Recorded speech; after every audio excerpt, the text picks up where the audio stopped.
America అధ్యక్షుడు Donald Trump Iran ని మరోసారి హెచ్చరించాడు. ఒప్పందానికి రాకుంటే ఇరాన్ మీద మరోసారి దాడి చేస్తామని డొనాల్డ్ ట్రంప్ హెచ్చరించడంతో ఇరాన్ కు చెందిన ఐఆర్జీసీ ఇరాన్ ఎయిర్ స్పేస్ ని మొత్తాన్ని మరోసారి క్లోజ్ చేయడం జరిగింది. దీంతో గల్ఫ్ దేశాల్లో ఉన్న ఎయిర్పోర్ట్లు మరోసారి క్లోజ్ అవుతాయని చెప్పేసి చాలా మంది ఆందోళన అయితే చెందుతున్నారు. టాపిక్ లోకి వెళ్తే డొనాల్డ్ ట్రంప్ ఇరాన్ మీద మరోసారి దాడి చేస్తామని హెచ్చరించడంతో ఇరాన్ కు చెందిన ఐఆర్జీసీ ఇరాన్ ఎయిర్ స్పేస్ మొత్తాన్ని క్లోజ్ చేసి ఇరాన్ దేశవ్యాప్తంగా మాక్సిమం అలర్ట్ స్టేటస్ అయితే ప్రకటించింది.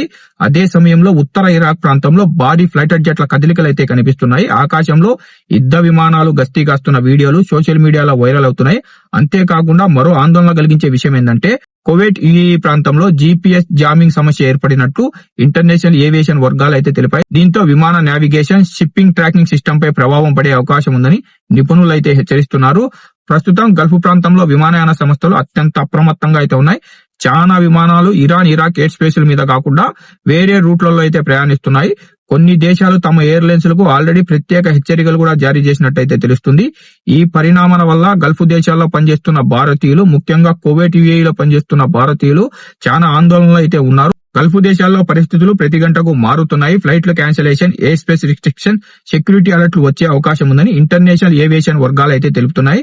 ప్రయాణికులు తమ ఎయిర్లైన్స్ అధికారిక అప్డేట్ ని ఎప్పటికప్పుడు చెక్ చేసుకోవాలని చెప్పేసి, ఎమర్జెన్సీ ఉంటే మాత్రమే ప్రయాణం చేయాలని చెప్పేసి ఇంటర్నేషనల్ ఏవియేషన్ వర్గాలు అయితే తెలుపుతున్నాయి.